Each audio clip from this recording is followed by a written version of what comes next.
మత్తయి సువార్త 7:7 అడుగుడి మీకు ఇయ్యబడును, వెదుకుడి మీకు దొరుకును, తట్టుడి మీకు తీయబడును. ఇప్పుడు మన ఎయిర్లో, మన గాలిలో, వాతావరణంలో రేడియో సిగ్నల్స్ ఉంటాయి, మన చుట్టూ ఉంటాయి, ఎప్పుడూ ఉంటాయి, 24 గంటలు ఉంటుంది ఆ రేడియో సిగ్నల్. కానీ మనం వినలేము, దానిని మనం ఎంజాయ్ చేయలేము. ఆ రేడియో సిగ్నల్లో ఉన్నటువంటి విషయాన్ని మనం తెలుసుకోలేము. ఎప్పుడైతే మన దగ్గర ఉన్నటువంటి రిసీవర్ కరెక్ట్గా ఆ ఫ్రీక్వెన్సీకి ట్యూన్ చేసినప్పుడే ఆ సిగ్నల్స్ని మనం పొందుకుంటాం, ఆ రేడియో వింటాం.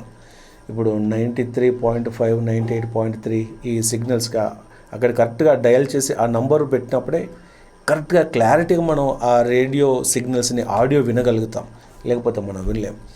అలాగే ప్రార్థన అనేది ఈ సిగ్నల్ విధంగా మనకి ఆత్మీయలోకంలో పనిచేస్తుంది. మనం ప్రార్థనలో మన జీవితాన్ని అలైన్ చేస్తే, ప్రార్థనలో మనము ఆయన ఫ్రీక్వెన్సీకి అలైన్ అయినప్పుడు మనం కరెక్ట్గా ఆయన స్వరంను వినగలుగుతాం, ఆయన తెరిచిన తలుపులోనికి మనం వెళ్ళి అనుభవించగలుగుతాం, ఆశీర్వాదం మనము పొందుకొనగలుగుతాం. ప్రార్థనలో మనం అలైన్ అవ్వాలి. అడుగుడి మీకు ఇవ్వబడుతుంది, వెదుకుడి దొరుకుతుంది, తట్టుడి మీకు తీయబడును. God bless you.